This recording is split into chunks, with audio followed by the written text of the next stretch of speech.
முன்னாடி ஆரம்பத்தில் ஊழியத்தில் நான் வந்த நாட்களில் சில அன்பு பிரதர்ஸ் இருக்காங்க.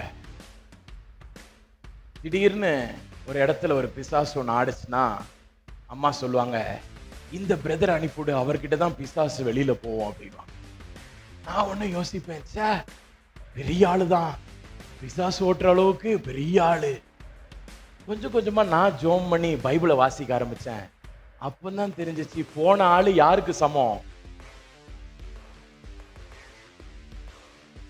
நான் என்னமோ பயங்கரமா மணிக்கணக்கா ஜோம் பண்ணி இருக்காரு போல அப்படி இப்படின்னு. ஆண்டவர் வச்சிருக்கிறது எதுலம்மா, நல்லா இருந்தேன்னா உன்னுடைய கர்ச்சீப்பே போய் அந்த வேலையை பண்ணிட்டு வந்துடும். ஹல்லேலூயா. நீ ஆண்டவரோட எப்படி இருக்கியோ அதுதான் முக்கியம். நீ ஆண்டவரோட எவ்வளவு தூரம் ஐக்கியப்பட்டிருக்கிறன்னு முக்கியம். நீ கர்த்தரோடு கூட எவ்வளவு உறவாடி கொண்டிருக்கிறாய் என்று முக்கியம். உனக்குள்ளாக இருக்கிற அக்கினி எந்த அளவுக்கு உயர்ந்து கொண்டிருப்பது என்றுதான் முக்கியம். ஆளு முக்கியம் கிடையாது, கையில இருக்க கர்ச்சீப்பு தான் முக்கியம். ஹல்லேலூயா.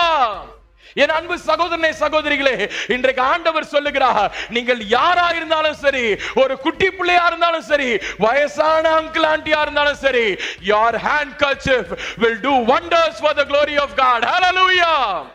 எத்தனை பேருமா விசுவாசிக்கிறீங்க? எத்தனை பேர் விசுவாசிக்கிறீங்க? இந்த குட்டி ஸ்டீஃபன் முதற்கொண்டு அவனுடைய handkerchief கூட அற்புதங்களை செய்யும். Hallelujah.